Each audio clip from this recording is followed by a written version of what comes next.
Meus irmãos, a paz do Senhor. Amém. Evangelho de Jesus, segundo escreveu João, capítulo de número 5. Deus tem uma mensagem para o nosso coração. Quanto os irmãos localizam, eu quero ser grato ao Senhor, louvá-lo por esta oportunidade que o Senhor nos concede de retornar a esta casa de adoração, agradecer e louvá-lo pela vida do pastor Alex Gama. Muito obrigado, pastor. Louvar a Deus pela vida da sua muito digna esposa, missionária Jane. Muito obrigado pela forma tão solícita em nos receber. Deus seja louvado pela vida de todos vocês, os obreiros dessa casa. Saudando o anjo da igreja, eu também saúdo a toda a membrazia da igreja, obreiros. Deus seja louvado pela vida de vocês. Capítulo 5, primeiro versículo do Evangelho de Jesus, segundo escreveu João, capítulo 5, primeiro versículo está escrito: depois disso, havia uma festa entre os judeus, e Jesus subia a Jerusalém.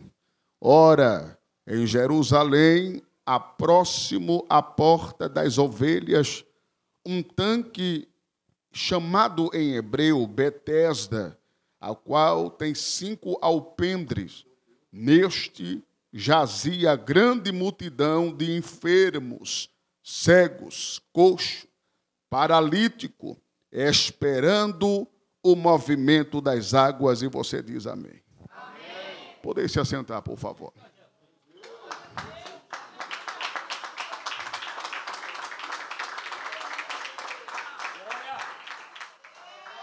É culto de missões.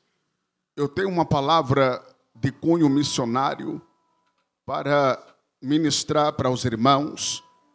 É uma palavra de incentivo, de força, de encorajamento, para que nós possamos produzir o desejo, o estímulo de fazer missões. Glórias a Deus. Pode ser esse fundo, por favor.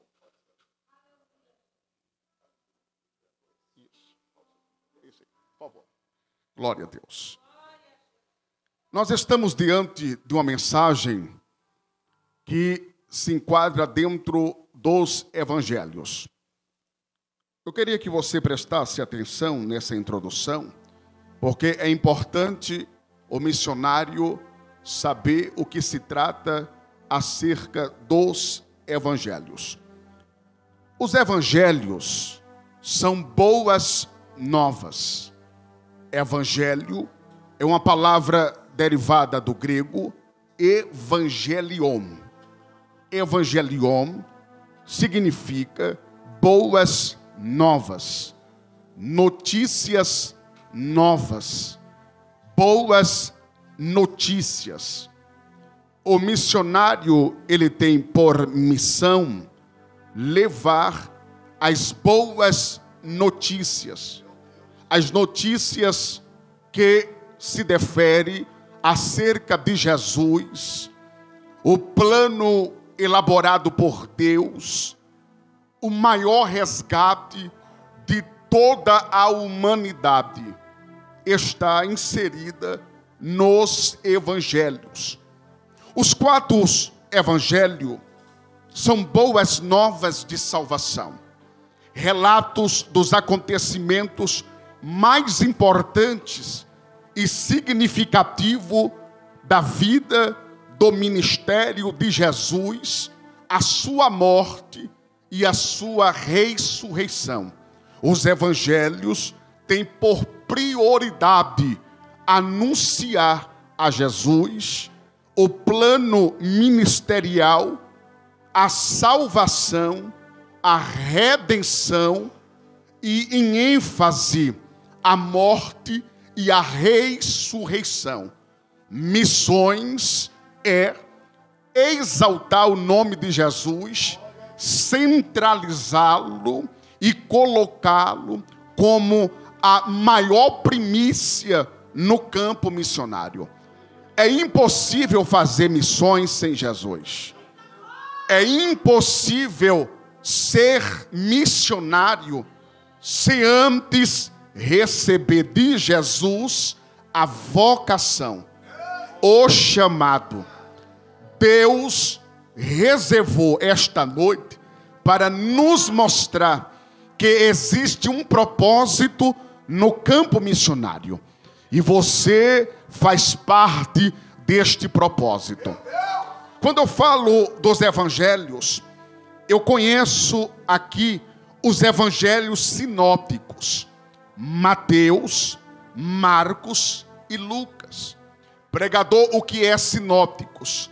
Comparação ou compartilhar da mesma visão, do mesmo pensamento. Missionário que está no campo, que tem por base e regra de fé Jesus e os evangelhos. Compartilha, está na mesma visão, no mesmo patamar. Aqui não vai ter disputa, aqui não vai ter conflitos. Eu vou pregar, quando você entende o seu chamado, fica para trás a discórdia, fica para trás a competição, fica para trás os achismos, as ideologias, fica para trás o egoísmo. Eu tenho 4 pessoas diferentes, de etnias, cultura e educação, mas quando Jesus é o centro, pastor Alex Gama, eles vão ter que compartilhar das mesmas coisas que estão aqui. Então a Bíblia, ela é o livro do missionário que faz missões. Eu vim pregar para você que está sendo vocacionado para fazer missões. Então os evangelhos sinópticos, ele tem o mesmo ponto de vista em comum. São conhecidos como ver juntos ou compartilhar das mesmas coisas. Quem nunca aqui leu um livro, leu um texto no Evangelho de Mateus, e o mesmo texto estava em Marcos, e o mesmo texto estava em Lucas, porque eles falam da mesma pessoa, eles falam do mesmo ser, ele comunga da mesma fé. Pregador, e o Evangelho de João, não menos importante, mas o Evangelho de João também tem a sua centralidade, como o Evangelho de Mateus. Mateus escrevendo aos judeus, apresentando Jesus como um tão esperado Messias. Se os irmãos observar e hão de convir comigo, Mateus começa o Evangelho mostrando a árvore genealógica. Ele se preocupa, porque o judeu não aceita ninguém sem descendência, sem uma ramificação de uma família tradicional.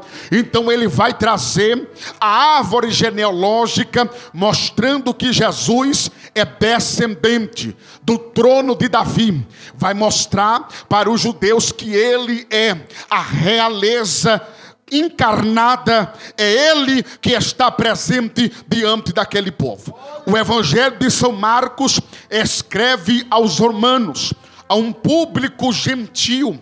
Ora, se os irmãos observar a linguagem de Marcos, as palavras imediato, a palavra então e a palavra imediatamente, Marcos coloca Jesus em ação, em movimento. Você vai ver que dentro dos 16 capítulos que tem no Evangelho de São Marcos, Jesus está se movimentando, Jesus está trabalhando. Isso aqui é um exemplo clássico para nós.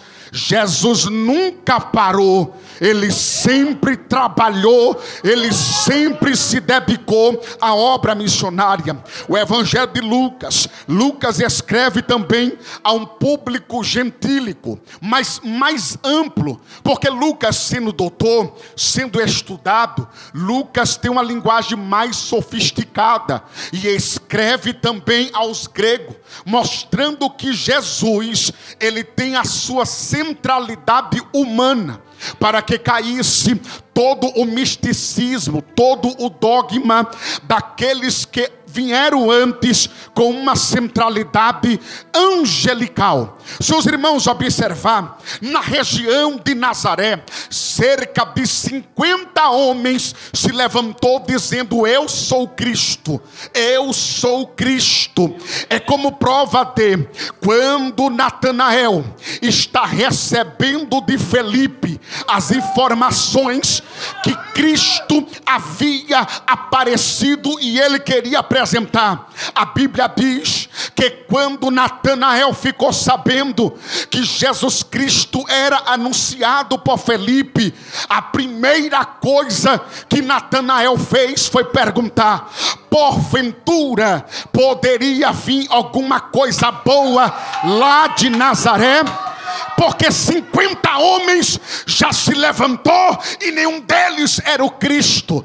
Pois bem, Jesus se apresentou a Natanael e a revelação foi tão forte, foi tão contundente, que o Senhor falou para Natanael e disse: olha, Natanael, eu te vi embaixo de uma figueira. Não, você não está entendendo. Aquela não era uma simples figueira. Aquela figueira foi apresentado pelos pais de Natanael. Natanael tinha o costume de todas as vezes que estava triste, de todas as vezes que estava cabisbaixo, ia para debaixo da figueira fazer a sua oração como um bom judeu. Quando o Senhor disse: oh, Natanael, eu te vi debaixo da figueira, ele está dizendo: eu conheço a tua família, eu conheço a tua descendência, eu conheço a tua história. Natanael vai olhar para o Cristo e vai dizer: eu vejo que tu és profeta. Mas Jesus vai dizer: não por isso, Natanael, escreve na tua agenda aí, anota aí, a partir de hoje tu vai ver coisas do céu, do céu, do céu. Ô missionário, olha para cá, missionária, o teu ministério não foi constituído pela terra, foi constituído pelo céu, pelo céu. Acabadara saio. Mine cabada céu a jocoma na cama de quebada sub de quebodocobo de cara. Ai, meu Jesus Cristo! O Evangelho de João, o último evangelho a ser escrito por volta do ano 64 depois de Cristo. Vem João, o apóstolo do amor, dizendo que no princípio era o Verbo. Ele era o Verbo. E o Verbo estava com quem? Com Deus. Habitou entre nós. O Verbo se fez carne. Jesus Cristo, ele veio para mostrar aqui a centralidade do amor do Pai. E quando eu vejo João no capítulo 5 dizendo que havia uma festa entre os judeus, eu vejo João colocar Jesus no meio dessa festa. Mas a ideia aqui não era para promover Jesus, não. A ideia aqui não era para apresentar Jesus, não. até porque esta é a segunda festa que Jesus participa. A primeira festa foi lá no capítulo 2, no versículo 1 de João, quando Jesus está nas bodas, lá na Caná da Galileia, quando acabou o vinho, e você conhece a história. Sim, mas o evangelista João vai provar aqui que Jesus Cristo, quando chega na festa, Jesus vai tomar uma atitude inusitada. Que atitude, pregador? Ele vai sair da festa. Sabe por quê? Missionário, missionária não se promove.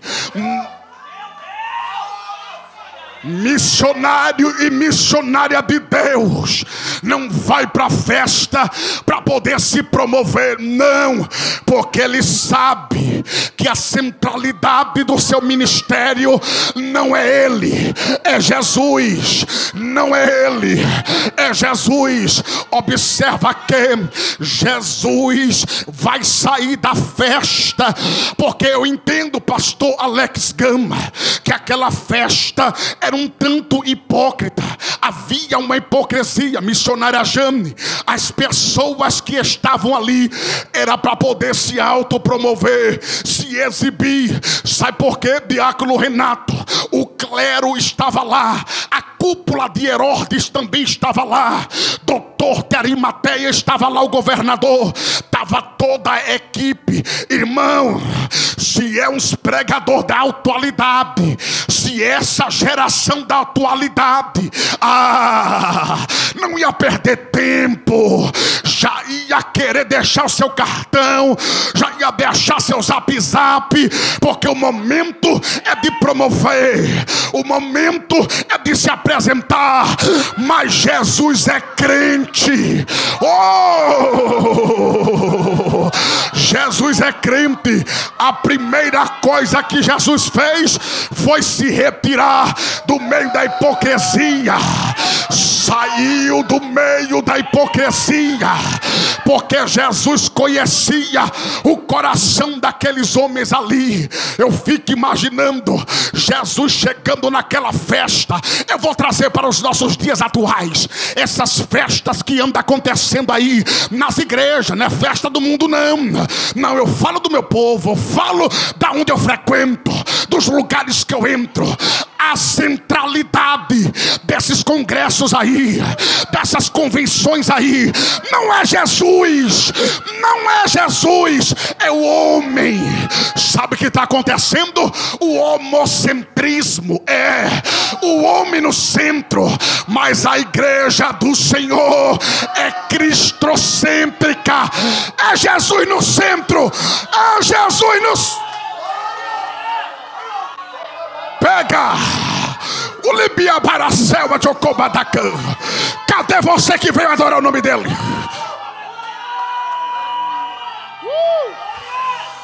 Teque badaque bodeque desceu a jorré jocobadacã badacobadaque badacã badacã cabaduque bede cabadacaba. Pega Jesus no centro, Jesus no centro.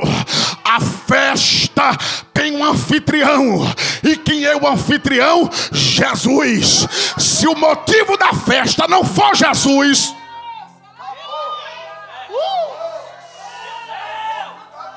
não é igreja, não é culto, porque o culto é entrega, o culto é adoração, o culto é louvor. Cadê você que veio pro culto? Cadê você que veio pro culto? Eita, meu Deus! Eita, Jesus Cristo de Nazaré! Jesus vai dar meia volta. Jesus, ele não gosta de hipocrisia, não gosta de aparência. Para Jesus não precisa parecer ter, para Jesus não precisa parecer ser. Não, com Jesus ou tem ou não tem, ou dá ou não dá, não tem meio termo, nem morno e nem frio, porque se for, ele vai vomitar.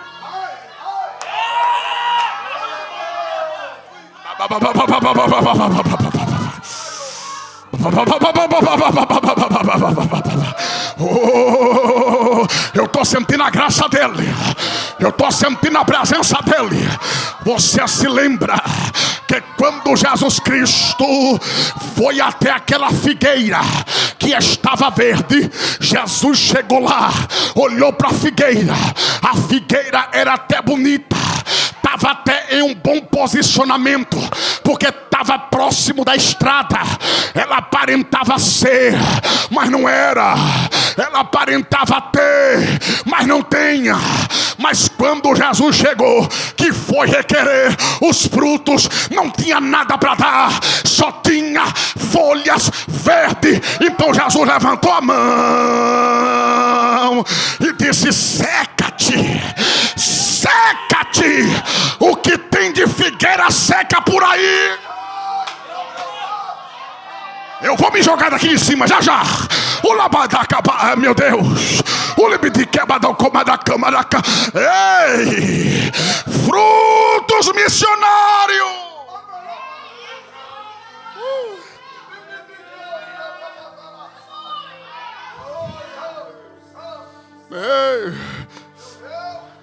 Ei, meu Jesus. A mensagem foi para um rumo que eu nem queria levar para ele. Porque dá problema pregar esses negócios hoje. Deixa o pregador missionário desempregado. Teve uma época que eu andei pregando uns negócios aí esquisitos, que eu falei: Jesus, não vão me convidar nem para festa de boneca mais. Aí o Espírito veio e disse: cabeças vão rolar. Ah, tu vai pregar. Missionário não escolhe mensagem para pregar. Eita. É culto de missões, né? É culto de missões. Então vamos embora. Missionário não escolhe lugar para ir. Quando Jesus sai da festa, era Jesus dando uma lição para os discípulos e dizendo que nem todo terreno vai ser convidativo, nem todo lugar vai ser visivelmente bonito. Quando Jesus sai daquele lugar, Jesus enxergou a hipocrisia. Jesus saiu e foi para um lugar por nome de Porta das Ovelhas. Porta das Ovelhas. Vou falar aqui rasgada agora. Segura, aperta o cinto e vambora, porque não vai se aproximar mais de Jesus hoje. Nós tem que sair de cada culto mais crente do que nós entrou. Senão não vale a pena vir. É porque tem uma geração aí dodói, que quando olha pro relógio, vem aproximar 9 horas, quer ir para casa. Você está pensando que é para quê? Para poder orar, ler Bíblia? Não, para assistir Big Brother, para assistir novela. Ah, fica lá, noveleiro. Aqui só veio os adoradores. Cadê? É, pastor, o negócio hoje não prestou não. Azedou tudo. Entrou água. Não prestou para Satanás. Azedou para o inferno. Entrou água abacabada, céu adocou. Cadê você que veio? Cadê você que veio?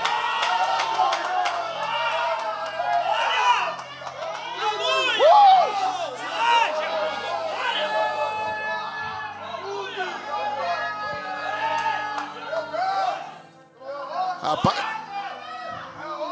o povo aqui gosta. Assim eu prego até de madrugada. Jesus só está aonde tem ovelhas.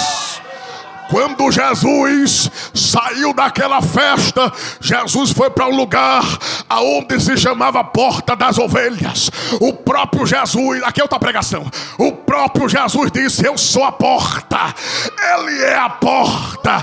As ovelhinhas que entrar pela porta vai encontrar pasto, vai ter alimento, vai ter comida. Olha para cá, ovelha. Olha para cá, ovelha.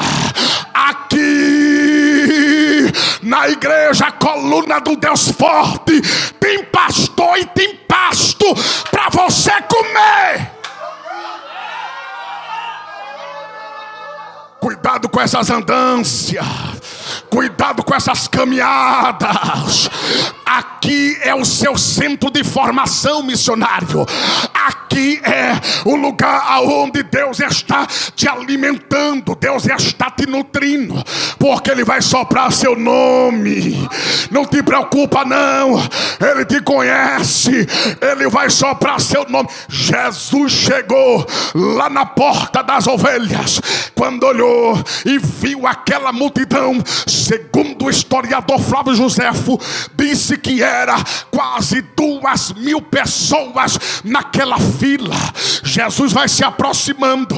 Quando chega lá diante daquele tanque de Betesda, Betesda no original é casa de misericórdia.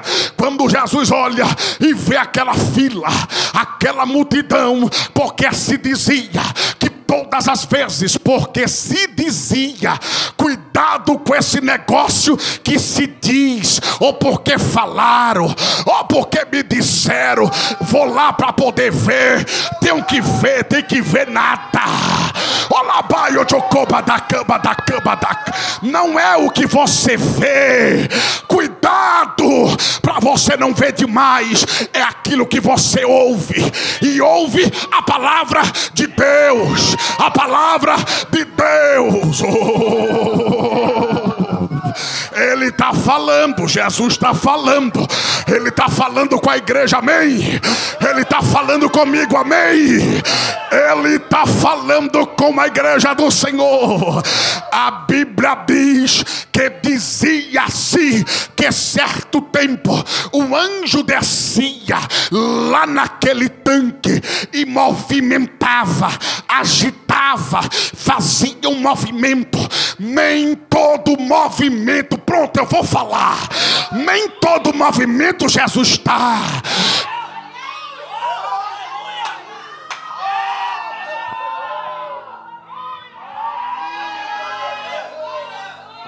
Nem todo barulho Jesus está presente. Cuidado com esses movimentos. Eu não sei, escuta isso aqui, como um bom baiano que sou, de linguagem pesada, lá do interior da Bahia. Não sei que diacho é coisa ruim na Bahia. Quando você fala, ô diacho, você fala que coisa ruim aconteceu ali. É um dialeto do baiano. Mas eu não sei que diacho é quando tais pregadores tá pregando e diz, olha, tá descendo o anjo aí, irmão, sacode a igreja para lá, sacode a igreja para cá. Mas aí vem um pregadorzinho humilde, simples, sem pouca mensagem, e fala, Jesus está aqui. A igreja não dá um glória, a igreja não dá um aleluia. O anjo não é maior do que Jesus, nem Abraão, nem Moisés é maior do que Jesus. É hoje, é hoje. Caba de que bedecipla, de que badou que manto, cabada, que botou que badace, que bidará sobida, cabadará para subidere, querer cabada, caba. Pega, pega, pega, porque não é o anjo, é Jesus. Não é o anjo, é Jesus. E ele desceu aqui hoje. Ele desceu aqui hoje. Ele desceu.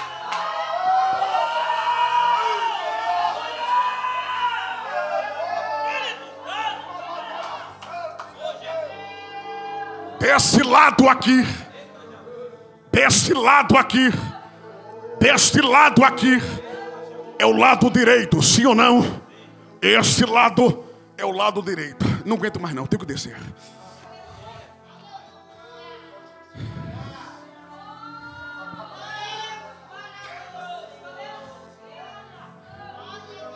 Eu disse de que lado? Lado direito, sim ou não? Este lado aqui.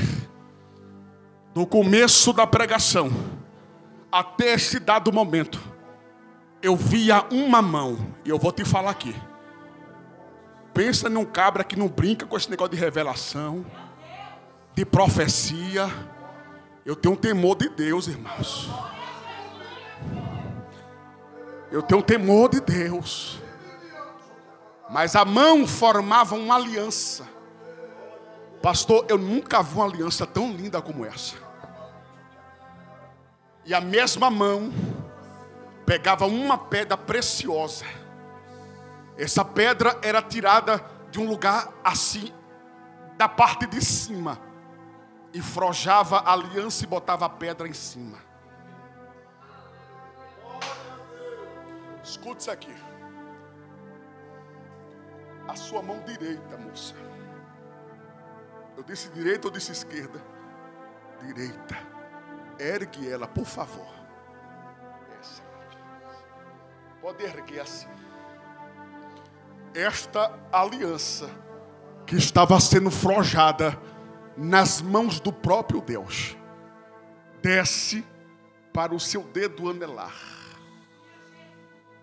E daqui ela não sai. Ai de ti, se tu te apressares para poder tirar. Eu me casei com a minha noiva. Enquanto eu estou falando isso, ao redor desta aliança, veja o amor do noivo pela noiva. O teu compromisso é com Jesus. Quando ele tirar as mãos dele, aí você vai colocar a sua e a de quem eu preparei. Não deixa o inimigo te enganar, porque o que eu tenho para você é coisa de princesa. Tu vai ter algo tão lindo na sua vida, algo tão precioso, porque tu se guardaste e tu fizeste um propósito comigo. Eu vou honrar o meu propósito, porque tu tem honrado o seu. Ela onde for que destanto céu a de que da que me nesse eu sinto a presença de Jesus. Coisa linda é quando nós temos as visões do céu. Quando o culto é espiritual, é assim, irmãos. É profecia, é revelação, é palavra, é Deus fazendo aquilo que os nossos olhos humanos não têm capacidade de ver, de enxergar, mas Ele está presente aqui na casa. Escuta, Jesus chegou naquela fila de mais de 2.000 pessoas, escolheu um homem, e aquele homem, Jesus fez uma pergunta. Jesus fez o quê? Já vou terminar. A pergunta de Jesus é: tu quer ser curado? Queres ficar são? Primeiro detalhe: o tanque de Betesda era uma inverdade. O tanque de Betesda, na verdade, se você pegar o capítulo 3 de Neemias, capítulo 12, você vai ver que o tanque é mencionado. O nome porta das ovelhas, o portiço, está lá. Neemias utilizou do tanque para auxiliar na reconstrução dos muros. O tanque de Betesda, na verdade, foi uma crendice, porque se dizia que um anjo ia para aquele lugar, sacudia as águas, e aquele que pulasse primeiro seria curado, sarado de qualquer enfermidade. Pois bem, a história diz que o governo romano, porque aqui na época o governo era de Roma. Roma cobra dos sacerdotes. Os governantes, quando vê as festas se aproximar, as nações vizinhas, os turistas chegar na festa, os governantes, primeira coisa que vai perguntar: cadê vocês, sacerdotes? Cadê a igreja? Como é que existe uma igreja aqui em exercício? Eu invisto, o governo falando, eu invisto. O templo foi construído por quem? Por Herodes. Então houve um investimento.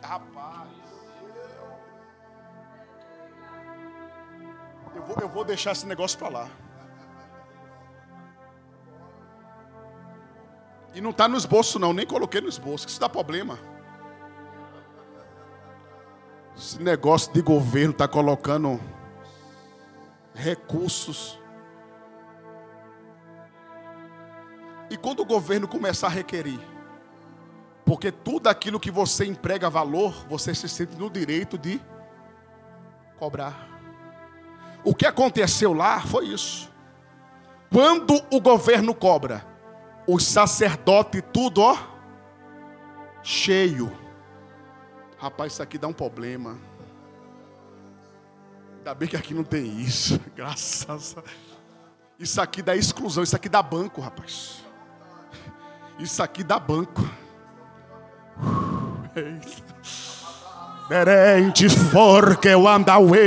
Missionário, isso aqui é para você saber os terrenos que você vai pisar. Quando a cobrança chegou, a cobrança foi daquilo que foi empregado, daquilo que foi investido. Os sacerdotes não tinham nada. Como prova, capítulo 3 de Atos dos Apóstolos, aonde é que estava o paralítico? Do lado de fora da igreja. Era para estar onde? Então por aí você tira como é que estava o sistema. Jesus aqui, é porque eu não abri essa página aqui, não gosto nem de abrir ela, que a minha mão treme. Jesus aqui, quando saiu das bodas de Caná, Jesus no capítulo 12, versículo 13, Jesus passou aonde? No templo. E o que Jesus fez? Pegou o azorrague e desferiu chicotada no lombo de crente desviado. Sentou o rei sem dó. Pegou a banca dos cambistas e virou. Tá bom? Jogou para cima e disse: isso aqui é a casa do meu pai.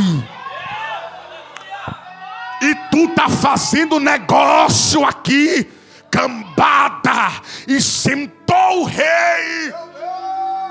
Era negócios, era câmbio, era mercado, era barganha, era troca. E o sacerdote engordando. Como prova, aonde é que estava aquele homem paralítico? Na porta do templo, esperando a esmola. Mas aí se deu mal. Ou no sentido figurado, se deu bem. Porque quem estava subindo para o templo na terceira hora, na hora nona, hora da oração, Kefa e Oxanã, João e Pedro e João. Quando olhou para aqueles homens cheios de Deus, quer ver combater a corrupção, quer ver combater as coisas erradas, é se encher de Deus. É se encher de Deus, se encher de Deus. Quando aqueles homens subiram no templo, aquele homem levantou a mão, pediu esmola. Aí a primeira coisa que Pedro e João disse: olha para nós, rapaz, vê se nós tem cara de dar esmola para ninguém. Eu dou aquilo que tenho, eu dou aquilo que eu tenho, eu dou aquilo que eu recebi. Em nome de Jesus, levanta, toma a tua cama e anda. Aí sabe o que aconteceu? A discussão agora está dentro do templo, porque eles queriam saber quem é esse que mandou levantar, que mandou ser curado.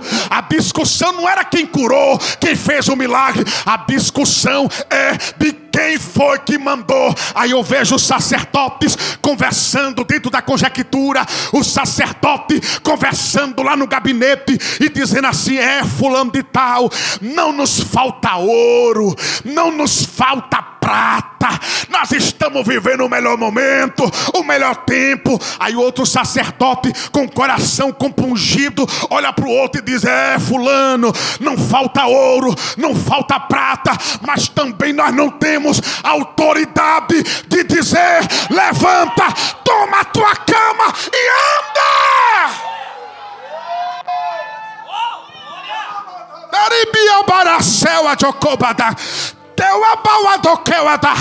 Eu estou sentindo a presença de Jesus. Eu estou sentindo a presença de Jesus. Sim, foi o governo.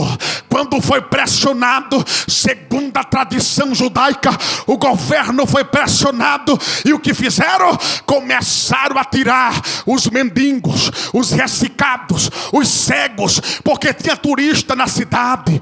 Tinha turista, isso pegava mal para os negócios, para o turismo. mesmo. Então disseram assim: vamos falar, vamos dizer que lá no tanque, o tanque de Betesda, está descendo um anjo, e quando o anjo desce, cura.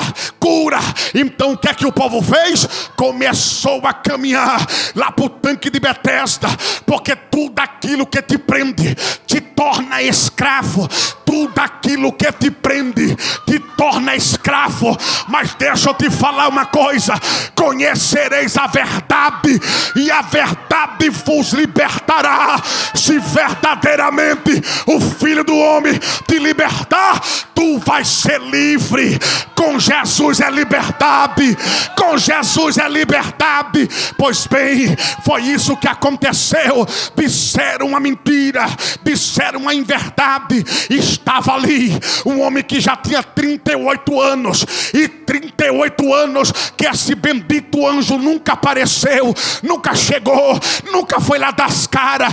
Quem foi lá foi ele, o Yahvé, o Adonai, o Elohim. Foi ele, Jeová Tsidkenu, Jeová Sabaó. Foi ele, foi Jesus Cristo, o Emanuel, o Deus conosco, o Pai da eternidade, o príncipe da paz. Foi ele que foi lá. Quando ele chegou lá, encontrou o homem, perguntou: tu quer ser curado?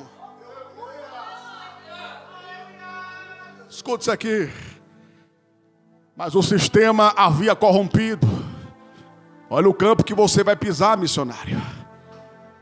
Quando Jesus perguntou para ele, quer ser curado?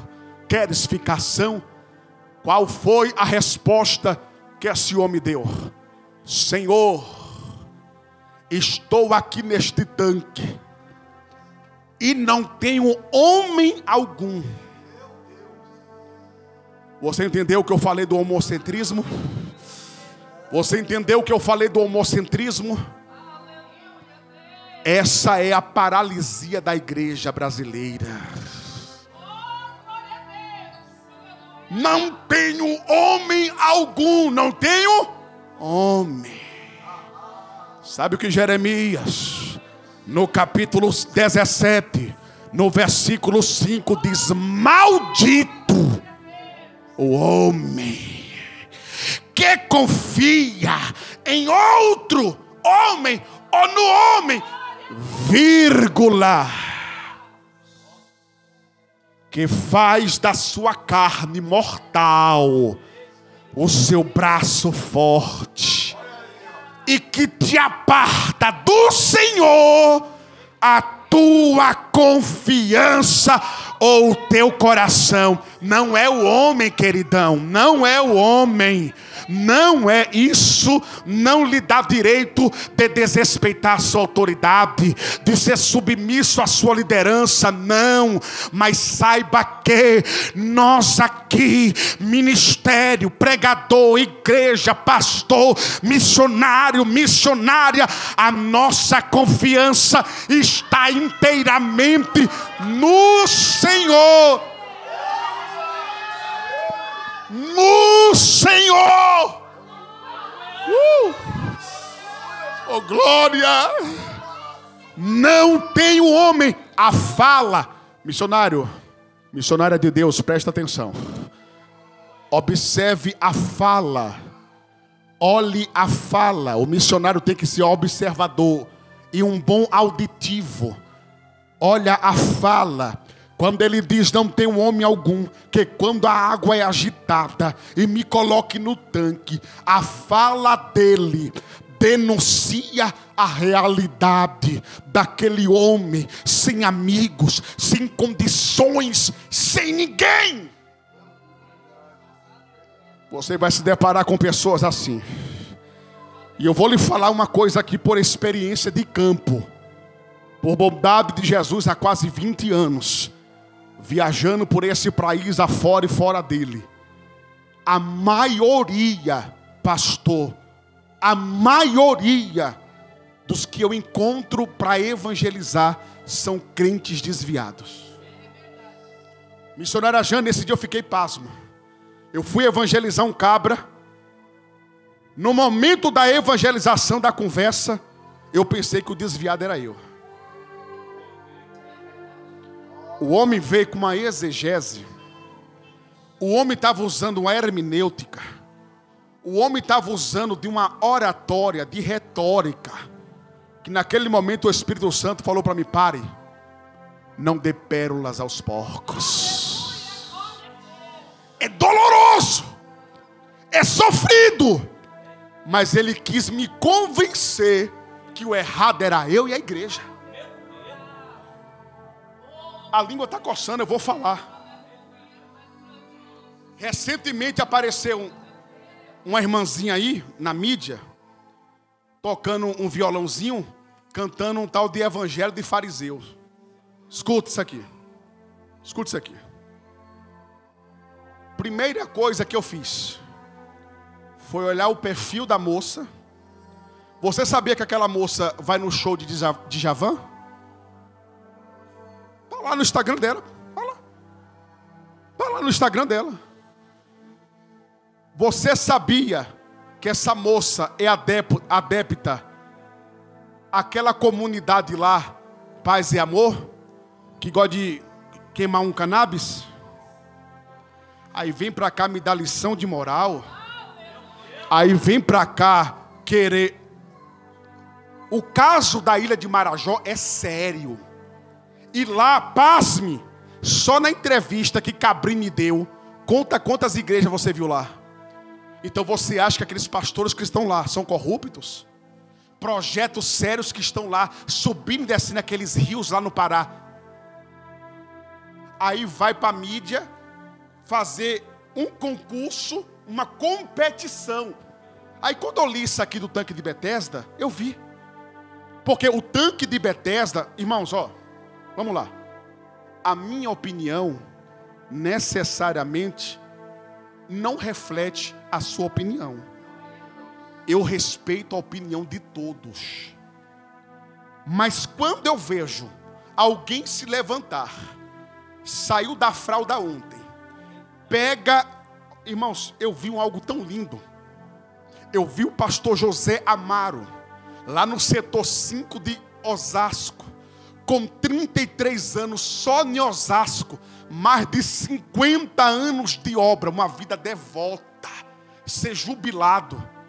Aí você acha que alguém que saiu da fralda ontem, que pega uma cantigazinha, que vai para uma competição, para uma disputa, e começa a tocar blá blá blá blá blá blá blá blá blá blá blá blá, você acha que vai representar aqui igreja? Você acha que vai representar aqui pastor? Porque o daqui, eu tenho certeza que não representa. A igreja aqui também não representa. Mocinha novinha, nada contra, não menosprezando a irmã, nem falei o nome dela, mas que tem por prioridade trazer confusão, trazer a contenda.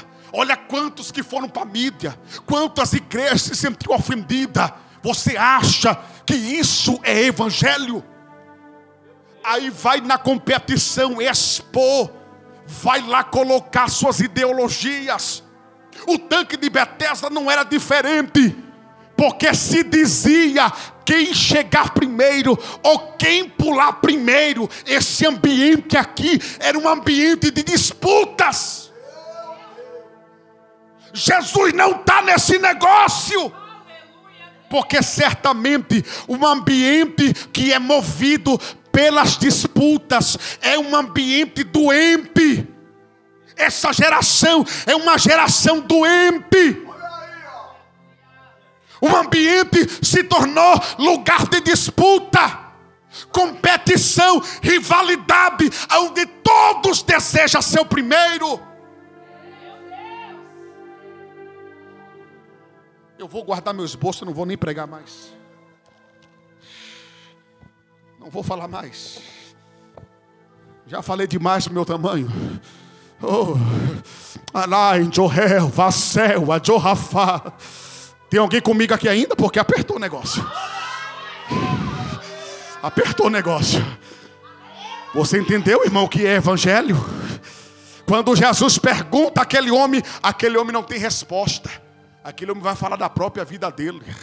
Eu não tenho ninguém, estou aqui sozinho, amargurado. Jesus chegou com a cura e ele não percebeu. Jesus chegou com a libertação e ele não percebeu. Jesus chegou com a mudança de vida e ele não percebeu. Jesus chegou com o renovo e ele não percebeu. O meu medo é perder a sensibilidade, o meu medo é perder a essência. Eu não quero perder a minha essência, eu não quero perder a minha intimidade com Jesus. Não quero. Jesus olhou para aquele homem e disse: a partir deste momento, o que eu tenho para fazer com você é o seguinte: independente de quem falou, de quem disse, de quem apontou, de quem acusou, de quem criticou, a primeira e a última palavra não sai da boca do homem, não sai da boca do homem, não sai da boca do homem. Se coloca de pé.